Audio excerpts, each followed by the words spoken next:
Hi guys, welcome back to our YouTube channel. నేనైతే ఈ year Rakhi celebrate చేసుకున్నా. అంటే ఇయర్ స్పెషల్ అనమాట. నేను ఎవ్రీ ఇయర్ చేసుకోను, ఎందుకంటే మేము ముగ్గురం సిస్టర్స్మే. సో ఎవ్రీ ఇయర్ చేసుకోవడానికి అవ్వదు నాకు.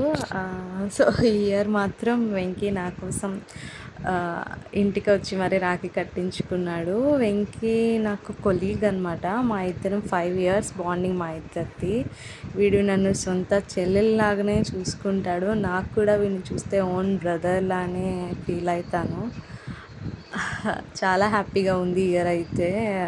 నేను పిలవకుండానే వచ్చి నన్ను సొంత చెల్లి అనుకొని నా చేత రాఖీ కట్టించుకున్నాడు. ఐఎమ్ ఫీలింగ్ సో హ్యాపీ అన్నమాట. ఎంతమందికి ఉంటారు ఇలాంటి బ్రదర్స్? అంటే వీడు నాకు బ్రదర్ ఫ్రమ్ అనదర్ మదర్ లాగా అన్నమాట. నా సొంత బ్రదర్లానే నేను కూడా చూసుకుంటాను. సో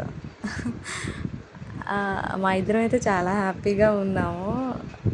మంచిగా ప్రీతు కూడా మా ఇద్దరం నేను వెంకికి రాఖీ కడుతుంటే అలా చూస్తూనే ఉంది. థ్యాంక్ యూ వెంకీ, నా కోసం అంత దూరం నుండి వచ్చి నా చేత రాఖీ కట్టించుకున్నావు. నేనైతే చెప్పలేకపోతున్నాను, but thank you so much. వీడు అక్కల కొడుకు. వీడు స్కూల్కి వెళ్ళిపోతున్నాడని ప్రీతు తరపున కట్టేసింది. వీళ్ళు మా స్ట్రీట్లో ఉంటారు, సో తమ్ముళ్ళు అనమాట. వాళ్ళకు కూడా కట్టాను. ఆఫ్టర్ దట్ ఫైనల్గా ప్రీతు నాకు కడుతుంది. వాళ్ళ తమ్ముడు అనుకొని కడుతుంది. నాకు హారతి ఇస్తుంది.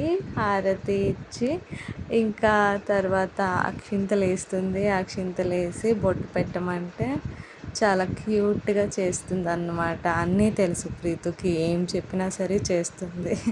చూడండి ఎంత క్యూట్గా బొట్టు పెడుతుందో. తర్వాత ఇంకా నాకు రాఖీ కడుతుంది. I'm so happy. ఇయర్ అయితే నేను చాలా బాగా సెలబ్రేట్ చేసుకున్నాను. నాకు ఓన్ బ్రదర్స్ లేరు అనే ఫీలింగ్ అయితే రాలేదు because of Venky. Thank you Venky. So year అయితే నేను ఇలా సెలబ్రేట్ చేసుకున్నాను రాఖీని. Thank you guys. Please do like and subscribe. Bye bye.